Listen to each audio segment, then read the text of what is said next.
Hi friends, ഷെഫീസ് dream വേൾഡിലേക്ക് സ്വാഗതം. വളരെ ടേസ്റ്റി ആയിട്ടുള്ള ഒരു കോക്കനട്ട് റൈസിൻ്റെ റെസിപ്പി കേട്ടോ. വെജിറ്റബിൾ വെച്ചിട്ടാണ് നമ്മളിത് ചെയ്തിട്ടുള്ളത് കേട്ടോ. അതുപോലെ നമ്മളെ നോർമൽ കോക്കനട്ട് റൈസിൻ്റെ അതുപോലെ അല്ല കേട്ടോ, ഒരു വെറൈറ്റി ടേസ്റ്റ് ആയിട്ടുള്ള ഒരു കോക്കനട്ട് റൈസാണ്. അപ്പോൾ എല്ലാവരും ഒന്ന് ട്രൈ ചെയ്ത് നോക്കിയിട്ട് അഭിപ്രായം കമൻറ്റ് ചെയ്യാൻ മറക്കണ്ട കേട്ടോ. അപ്പോൾ നമുക്ക് വീഡിയോയിലേക്ക് പോയാലോ. ഇനി നമുക്ക് വെറൈറ്റി കോക്കനട്ട് റൈസ് തയ്യാറാക്കാനായിട്ട് ഇതുപോലെ 2 പച്ചമുളകാണ് വേണ്ടത് കേട്ടോ. നല്ല എരിവുള്ള പച്ചമുളക് ആയതുകൊണ്ടാണ് 2 എടുത്തിട്ടുള്ളത് കേട്ടോ. അതുപോലെ ഒരു മുറി തേങ്ങ ഇതുപോലെ ഒന്ന് ചെറുതായിട്ട് കട്ട് ചെയ്തെടുത്തിട്ടുണ്ട് കേട്ടോ. നമ്മൾ അരക്കാനുള്ളത് കൊണ്ടാണ് ഇതുപോലെ എടുത്തിട്ടുള്ളത് കേട്ടോ. അതുപോലെ കുറച്ച് വെളുത്തുള്ളിയും ഒരു 2 കഷ്ണം ഇഞ്ചി എടുത്തിട്ടുണ്ട്. ഇനി നമുക്കിതൊരു മിക്സിയുടെ ജാറിലേക്ക് മാറ്റാം. നമ്മളിതിവിടെ മിക്സിയുടെ ജാറിലേക്ക് മാറ്റിയിട്ടുണ്ട് കേട്ടോ. ഇനി നമുക്കിതിലേക്ക് കുറച്ച് പുതിനയിലയും അതുപോലെ കുറച്ച് മല്ലിയിലയും കൂടി ചേർത്ത് കൊടുക്കാം. എന്നിട്ട് നമുക്കിതൊന്ന് അരച്ചെടുക്കാൻ ആവശ്യമായ വെള്ളം കൂടി ചേർത്തിട്ടൊന്ന് അരച്ചെടുക്കാം. ഒരുപാട് വെള്ളം ഒഴിച്ചിട്ട് അങ്ങനെ ലൂസാക്കരുത് കേട്ടോ. കുറച്ച് ഒഴിച്ചിട്ട് നമുക്കിതൊന്ന് അരച്ചെടുക്കാൻ പാകത്തിന് ഒഴിച്ചു കൊടുത്താൽ മതി കേട്ടോ. ഇനി നമുക്കിതൊന്ന് നല്ല രീതിയിലൊന്ന് അരച്ചെടുക്കാം. അപ്പോൾ നമ്മൾ ഇതുപോലെ ഒന്ന് അരച്ചെടുത്തിട്ടുണ്ട് കേട്ടോ. നല്ല രീതിയിൽ തന്നെ നമ്മൾ അരച്ചെടുത്തിട്ടുണ്ട്. ഇനി നമുക്കിതൊന്ന് ഇവിടെ മാറ്റി വെക്കാം. ഇനി നമുക്കിത് തയ്യാറാക്കാനായിട്ട് കുറച്ച് പച്ചക്കറികളാണ് വേണ്ടത് കേട്ടോ. ഞാനിവിടെ ബീൻസ് എടുത്തിട്ടുണ്ട്, അതുപോലെ ഒരു ക്യാരറ്റ്, ഒരു വലിയുള്ളി, പിന്നെ ഒരു ഉരുളങ്കിഴങ്ങാണ് എടുത്തിട്ടുള്ളത്. നിങ്ങൾ കയ്യിൽ കോളിഫ്ലവർ ഉണ്ടെങ്കിൽ അത് ചേർത്ത് കൊടുക്കുക കേട്ടോ. ഞാനിവിടെ ചേർത്തിട്ടില്ല കേട്ടോ, ഉമ്മാക്ക് പറ്റില്ല കേട്ടോ. നമ്മൾ തൈറോയിഡിന് അത് പറ്റില്ലല്ലോ. അതുപോലെ കുറേ ഐറ്റംസ് ഉണ്ടല്ലോ പറ്റാത്ത, അപ്പോൾ അതുകൊണ്ട് ഞാൻ ചേർത്തിട്ടില്ല. അപ്പോൾ നിങ്ങളുടെ കയ്യിലുണ്ടെങ്കിൽ നിങ്ങൾക്ക് ചേർത്ത് കൊടുക്കാവുന്നതാണ്. ഇനി നമുക്കിതൊന്ന് ഇതുപോലെ വലുതാക്കിയിട്ടൊന്ന് കട്ട് ചെയ്തെടുക്കാം.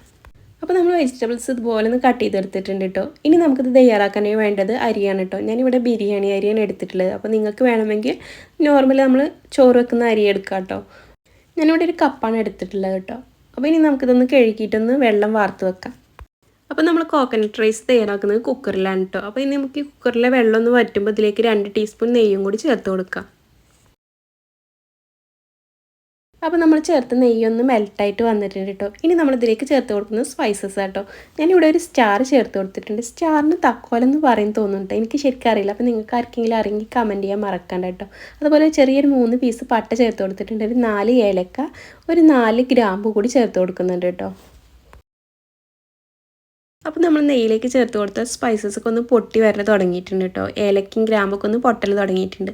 അപ്പോൾ ഇനി നമുക്കിതിലേക്ക് നമ്മൾ കട്ട് ചെയ്ത് വെച്ച വലിയുള്ളി ആദ്യം ചേർത്ത് കൊടുക്കുക. എന്നിട്ട് നമുക്കതൊന്ന് ചെറുതായിട്ട് വഴറ്റിയെടുക്കാം.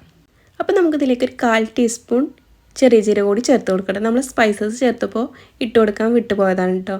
അതും കൂടി ചേർത്തിട്ടൊന്ന് വഴറ്റിയിട്ട് നമുക്കിതിലേക്ക് മറ്റ് പച്ചക്കറികൾ കൂടി ചേർത്ത് കൊടുക്കാം. ഇനി നമുക്കിതിലേക്ക് ആവശ്യത്തിനുള്ള ഉപ്പ് ചേർത്ത് കൊടുക്കാം കേട്ടോ. എന്നിട്ട് നമുക്കിതൊന്ന് ചെറിയ രീതിയിലൊന്ന് വഴറ്റിയിട്ട് നമുക്ക് നേരത്തെ നമ്മൾ തയ്യാറാക്കി വെച്ച അരപ്പ് കൂടി ചേർത്ത് കൊടുക്കാനുണ്ട് കേട്ടോ.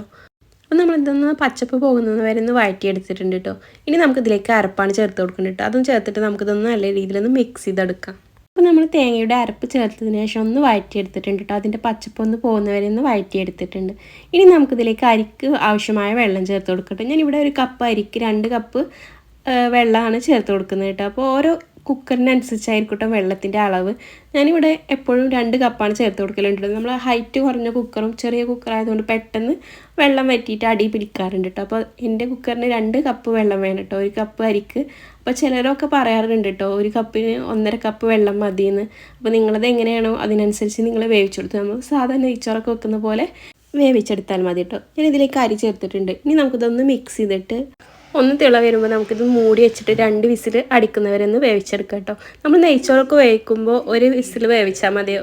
നമ്മൾ അരി ഒന്ന് വെന്തതിന് ശേഷം ഉള്ളരിയൊക്കെ പൊട്ടിയതിന് ശേഷം നമ്മൾ 1 വിസിൽ അടിച്ചിട്ട് വേവിച്ചെടുത്താൽ തന്നെ നല്ല രീതിയിൽ വെന്ത് കിട്ടും. ഇത് പച്ചക്കറി ചേർക്കുന്നതുകൊണ്ടാണ് നമ്മൾ ഒന്ന് തിള വരുമ്പോൾ 2 വിസിലായിട്ട് വേവിച്ചെടുക്കുന്നത്. അപ്പോൾ ഇനി നമുക്കിത് മൂടി വെച്ചിട്ടൊന്ന് വേവിച്ചെടുക്കാം.